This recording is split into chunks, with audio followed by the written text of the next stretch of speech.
Resi Jatayu. Rajanipun peksi punika naminipun Jatayu. Piyambakipun dados mitra raketipun Prabu Dasarata. Nalika sumerep putra mitranipun dicidra Rahwana, Jatayu enggal tumandang damel mitulungi.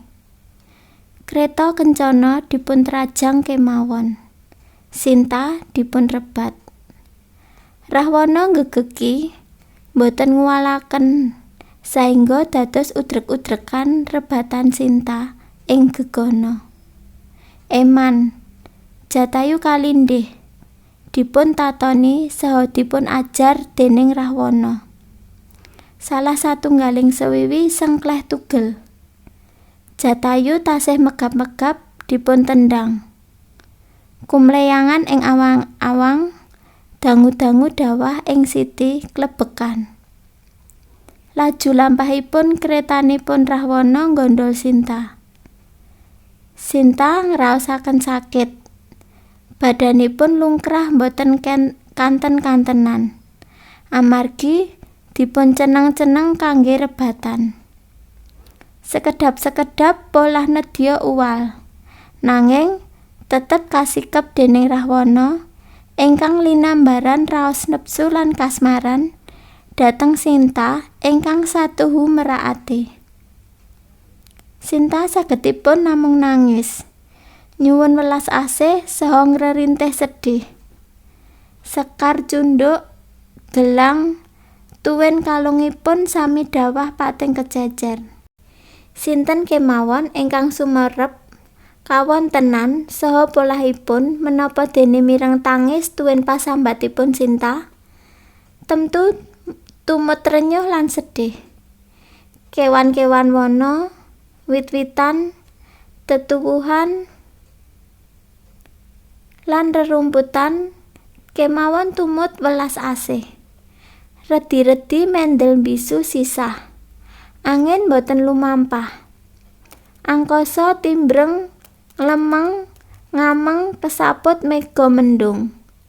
Srengenge surem, sorotipun kucem. Sedaya isinipun jagat tumut nandhang sungkawa. Nanging wonten tiyang setunggal ingkang boten gadhah raos welas, inggih punika Rahwana. Dumugi ing negeri Alengka, Sinta dipun pameri kaendahanipun kraton. Barang-barang saha prabot ingkang salangkung edipeni mawarni-warni emas, inten lan berlian. Sinta boten gumun, malah kepara boten krewes. Rahwana nyobi ngarih-arih dhateng Sinta. Nanging Sinta malah cariyos bilih piyambakipun tansah enget lan tansah sedya dhateng Rama. Midhanget aturanipun Sinta mekaten kala wau, Dasamuka muntap lan pratela menawi Sinta boten teluk badhe dipuntelasi. Sinta tetep teguh sentosa ing budi. Rahwana saya jengkel. Lajeng dawuh supados Sinta dipun jagi déning raseksi ingkang galak-galak lan ndrawasi. Ing tengah wana, Rama anggenipun mbujeng kidang boten angsal damel. Rama lan Lesmana wangsul tumuju papanipun Sinta. Nanging Sinta boten wonten. Rama lan Lesmana lajeng madosi Dewi Sinta.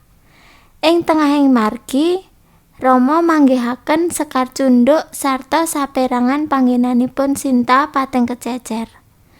Rama lajeng nginten menawi Sinta kadusta déning tiyang. Rama duka sanget. Mila jagat saisinipun badhe kajungkir walik. Nanging Lesmana enggal atur pangareh-areh saengga Rama lilih penggalihipun. Kekalihipun lajengaken lampah madosi Dewi Sinta. Ing satunggaling panggenan, Rama lan Lesmana kepanggih kaliyan Jatayu ingkang tasih menggeh-menggeh kados badhe koncatan nyawa. Senadyan mekaten, kawontenanipun Jatayu tasih saged cariyos lan atur pitedah bilih Sinta kadusta déning Pandum lan kabekta tumuju dhateng nagari Alengka. Purna anggenipun matur, Jatayu dumugining pejah. Nanging raganipun dipun besmi déning Rahwana. Keluking latu kados asung pitedah ing pundi peneripun nagari Alengka. Lan wonten swanten gaib ingkang suka pitedah caranipun saged kepanggih kaliyan Sinta.